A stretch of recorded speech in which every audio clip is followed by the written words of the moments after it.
Uma hora ela sai. Então, meus irmãos, o, o nosso assunto de hoje vai exatamente dar aí uma continuidade nesse assunto que foi mostrado pelo videozinho, né, que a Marta, com o qual a Marta nos presenteou. E na semana passada, só fazendo aí um- uma lembrança, né? Vocês devem estar lembrados que a Marta falou sobre remédios, né, para a mágoa, fazer o bem, e falou sobre sentimentos e emoções, explicando muito claramente o que seriam, né, esses sentimentos e as emoções.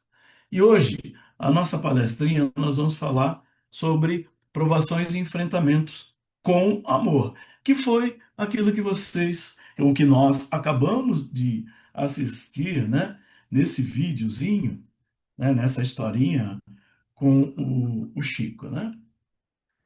E a bibliografia desse assunto, ela está no nosso Evangelho, está lá no capítulo 13, item 5, 6, 9 e 10, capítulo 20, itens 2 e 5, capítulo 17, itens 7 e 8. E no Livro dos Espíritos, na questão 643. Então, essa referência fala muito sobre essas provações, os enfrentamentos que nós é, precisamos vivenciar.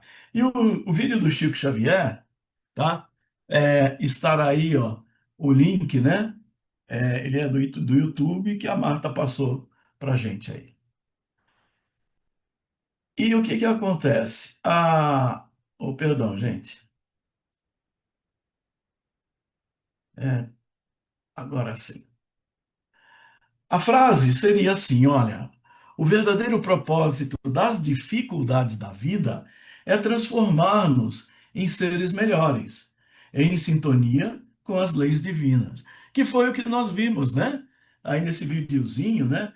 Inicialmente o Chico meio reticente, né? Meio com nojo, né? Mas e depois, quando ele viu o resultado, né? Ele viu quanto que é importante, né? A gente transpor essas dificuldades para ajudar a ser melhor, né? Em sintonia com aquilo que Deus espera de nós.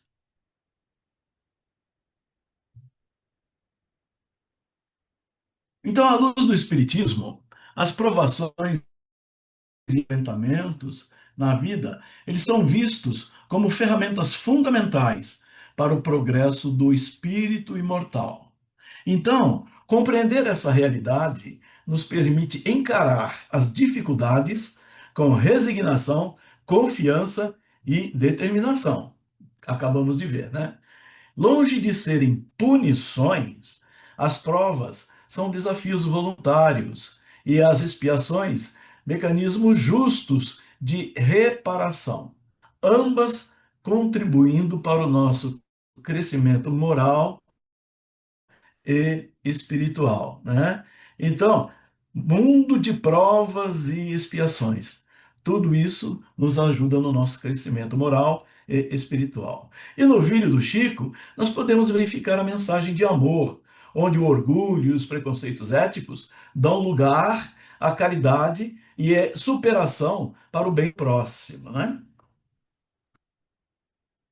Ele está mostrando aqui que a minha internet está instável. Então, o amor é o antídoto da dor e do sofrimento. Tá? Onde houver amor, tá? Não haverá dor e nem haverá sofrimento. No dia a dia, em nossa vida moderna, sofremos atribulações constantemente, né? Como a gente diz na prece de iniciação, né? A gente se livrar, desligar dos desafios diários e tal. Então, sofremos atribulações constantemente, que nos levam ao julgamento íntimo de sermos sofredores ou doentes. Então, acaba isso sendo uma decisão nossa, uma opção. Com isso, somos atacados pelo vírus da impaciência e da autopiedade. Achamos-nos injustiçados ou não merecedores pelo que está acontecendo conosco. Achamos, muitas vezes, que estamos sendo injustiçados, né? Por que pensamos desse modo? Porque sentimos esses ataques dentro dos nossos sentimentos, provenientes da nossa vaidade ferida, do nosso egoísmo real, por pensarmos ter méritos superiores aos outros. Essas situações estranhas aos nossos desejos dilaceram os sentimentos que nos fazem pensar que somos aquilo que não somos. Normalmente achamos que nós somos melhores do que efetivamente nós somos. Então, lamber uma ferida, nossa, nunca eu vou fazer isso, né? Muitas vezes pensamos isso. E não vamos na profundidade e no amor que isso demonstra, né? Mas, então, o que que é a dor? Então, segundo pesquisadores, a dor resume-se a sentimentos físicos. Por exemplo, dor de cabeça, dor no pé e assim por diante. Segundo Emmanuel, 95% das dores têm origem no espírito do ser humano.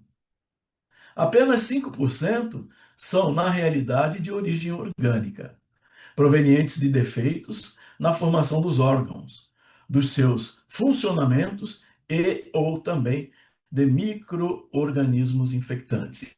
Então, aí ele está dizendo, né? 95%, o Emmanuel diz, que tem origem no espírito, tá? E 5% são de esses outros fatores citados, né? E no vídeo nós pudemos observar que a casa, né, onde residia aquela mãe, aquele menino que estava com o ferimento, tinha um ambiente pesado, né? Tinha uma aura assim bem negativa, né? E talvez até o próprio sofrimento e a dor daquele menino estava em função dessa ausência de amor, ausência da espiritualidade, ausência de entender que se fizermos o bem volta para nós mesmos, né? Então, podemos observar isso nesse vídeo. E como adquirimos então essas dores? Como no caso lá, a do menininho, como exemplo, através dos nossos exageros que fazemos, forçando um desgaste físico maior do que aquilo que é suportado pela anatomia e pela química fisiológica do corpo humano. Aí sentimos dores, a dor física, né? E o que é o sofrimento? O sofrimento tem como causa os nossos maus sentimentos. Lembra que a Marta falou na última palestra sobre os sentimentos, né? Que eles podem ser positivos, que eles devem ser bons, e as emoções muitas vezes são carregadas de fatores negativos? Não. Os maus pensamentos, as palavras más que proferimos, os maus atos praticados, o nosso mau comportamento diante da sociedade e principalmente diante do ser hominal, do ser humano. Então, o sofrimento é gerado por esse tipo de comportamento, por esse tipo de atitude. O sofrimento é do sentimento, do psíquico, do espírito, tendo como causa os fatores já citados, que atraem influências maléficas, energias negativas que envolvem a crosta terrestre e, com isso, a humanidade, e com isso, influenciando todos nós, né?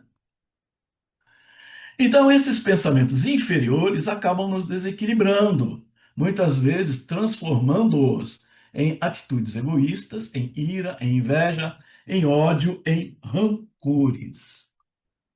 Muitas vezes são transformados em palavras ofensivas, de baixo calão, que atingem outras pessoas injustamente.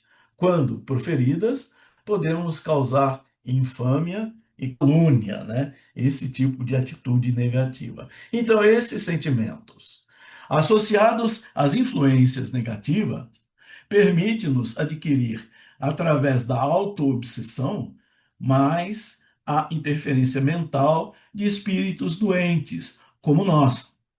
Isso seria uma obsessão simples, simplificada, né? Se não interrompermos essas atitudes mentais pela oração e pela vigilância dos nossos pensamentos, cairemos em uma fascinação, uma das mais perigosas fases da obsessão, pois nós nos julgamos capazes de vencermos as tentações e que somos perfeitos, que nada nos atinge, né? Voltando a lembrar, né, as atitudes, o jeito daquela senhora mãe do menino, né, que estava sofrendo com o ferimento na perna. Esta fase, às vezes, é mais difícil de ser tratada, pois o enfermo espiritual nega-se a aceitar ajuda, dificultando qualquer ação em seu benefício. Isso é até relativamente comum, né? Para nós que estudamos a espiritualidade, a gente sabe que muitas pessoas estão em sofrimento, mas rejeitam qualquer apoio, qualquer orientação, qualquer ajuda que venha da espiritualidade, né? Que vem através de um irmão que tenta esclarecer, né? Que tenta clarear a mente no sentido de ajuda. A última fase da obsessão é a subjugação, muitas vezes chamada de possessão. Nessa situação, o obsediado, ele perde a ação do livre arbítrio e da vontade. Fica totalmente subjugado à ação das influências das energias espirituais inferiores. Todos os seus sentimentos psíquicos e espirituais estão dominados e controlados por seres invisíveis, na sua grande maioria por vingança do passado, por alguma coisa das vidas pretéritas ou pela consequência de algum comportamento ou atitude, né, que tenha sido praticado na própria encarnação. Então, nessas duas últimas manifestações da obsessão, precisamos de ajuda das casas espíritas, né? Com muita oração, vibração energética ou passes, práticas realizadas nesses centros por pessoas devidamente preparadas com ascendência moral elevada. Evangelho no lar, muita paciência e perseverança do enfermo e dos familiares. Então, quando a mamãe daquele menino foi buscar a ajuda daquela benzedeira, né? Ela fez o quê? Ela foi em busca de uma ajuda espiritual, né? E essa ajuda chegou através do Chico, né? Com aquele comportamento de humildade, de amor, de fazer, mesmo que com dificuldade, né, lamber uma ferida, mas ele fez. E o resultado nós vimos no vídeo, né? Um Em minuto, viu, alguns Joia? casos, Vai entrar em um minuto. obrigado, obrigado. Em alguns casos, há necessidade de ajuda de profissionais especializados na área psicológica e da psiquiatria. Então, tem casos que precisamos recorrer à medicina, mas tem também aqueles casos que são problemas espirituais. As doenças sentimentais levam muitas vezes a doenças físicas, como nos diz Emmanuel. Afinal, então, quem somos? Então, nós somos vítimas das nossas vítimas do passado. Nós somos vítima do que fomos no passado. Do presente, justificados pela lei de causa e efeito. Então, tudo que acontece com a gente tem, às vezes, reflexo em o que nós fomos, como nós fomos, o que fizemos no passado. Mas no presente,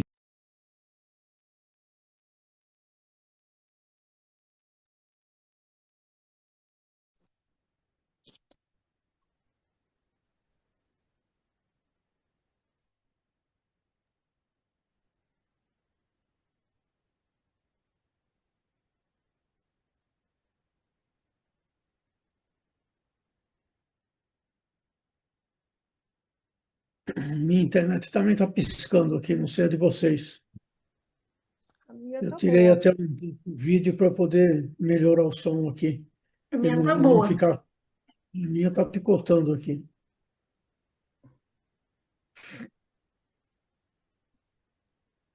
Aqui também tá bem.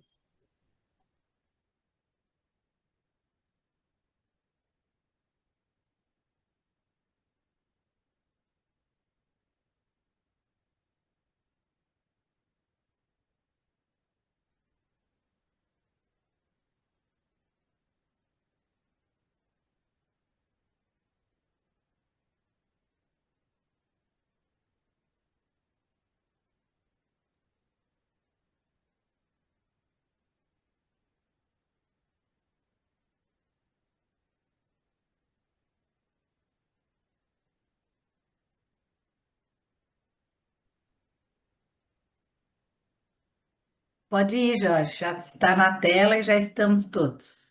Ah, tá legal. Obrigado.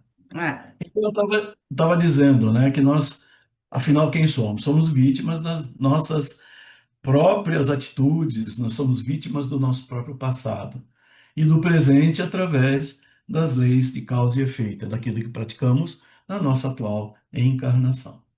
Então, nós viemos de um passado muito remoto, que o presente nos possibilita a fazermos reparações interpessoais e espirituais. E, se realizadas com resignação e humildade, cortaremos os vínculos inferiores de credores e devedores no futuro próximo, né? Então, voltando, nós estamos falando que o tema da nossa palestra de hoje é provas e enfrentamentos, e com amor, né? Então, o que vivenciamos às vezes tem reflexo do que fomos, tá? E o que estamos sendo hoje terá reflexo num futuro próximo. Então, nós somos aquilo que nós pensamos, né? Por isso, os nossos pensamentos a nosso respeito, devem ser os melhores possíveis, tá? Não que isso deva nos revestir de uma soberba, tá? Mas os nossos pensamentos ao nosso respeito têm que nos fazer acreditar em nós como seres que podem evoluir, crescer, amar, né? E fazer o bem, fazer caridade. Quando sofremos dores físicas, precisamos realizar um exame da nossa consciência para avaliarmos as causas dos nossos excessos. Na alimentação, nos desregramentos viciosos de nossas atitudes pessoais, com relação à ética, moral, de uma saúde perfeita, né? Física, psíquica e espiritual.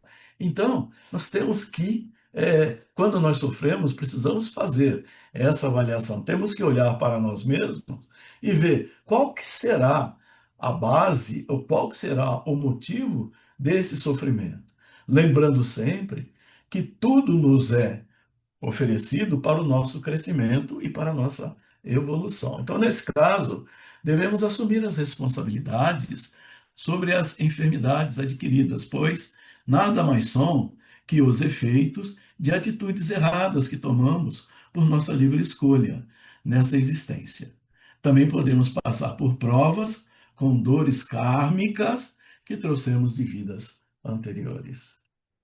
Em ambos os casos, a aceitação com resignação, arrependendo-nos dos erros e excessos cometidos, nos permitirá, com paciência e perseverança, desenvolvermos a nossa humildade e, com isso, evoluirmos espiritualmente, tá? Sempre lembrando da mensagem que o videozinho nos deu, né? Com relação ao sofrimento, cabe a nós mesmos descobrirmos onde estamos errando, inventariando os nossos defeitos e vícios de caráter, né? Elencando, fazendo o checklist de Santo Agostinho, né? Existem no nosso evangelho tantas sinalizações, né? para nós entendermos o porquê que sofremos, por que nós estamos passando por certas dificuldades.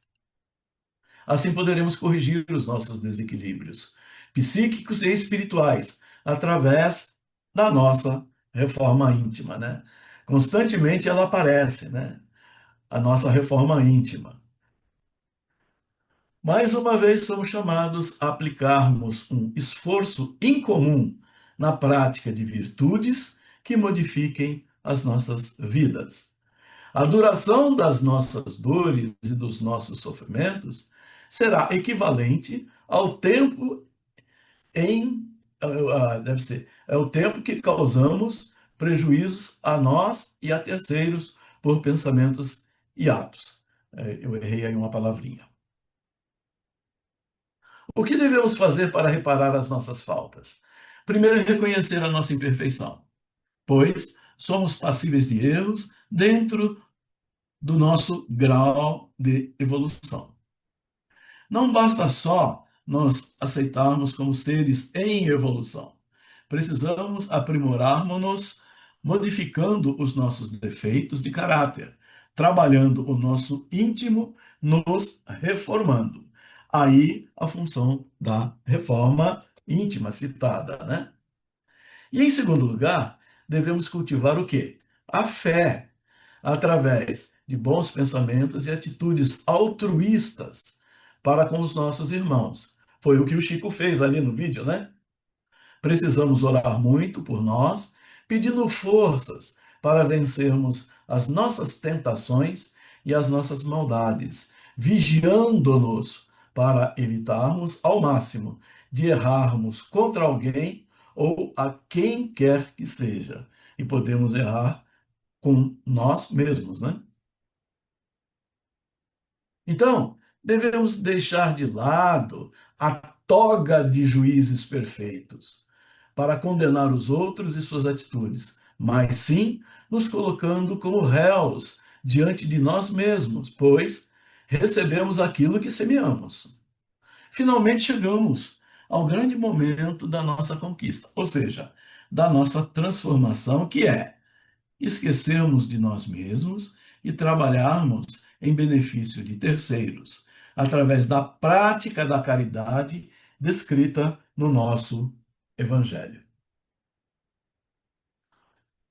Única prerrogativa para a nossa evolução, atestada pelo Cristo, que nos disse: fora da caridade não há salvação. Né? Voltamos lá à historinha do Chico, né? A caridade que pensamos ser praticada para com os outros é a forma mais eficiente de aprendizado para conosco mesmo, pois, desta forma, deixamos o nosso egoísmo de lado, suprindo as necessidades de outros, da matéria, do físico ou do espírito.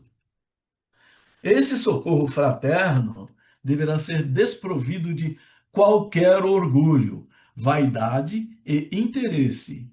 E, ao ser prestado, nunca devemos esquecer de que a máxima do Cristo é amar o próximo como a si mesmo.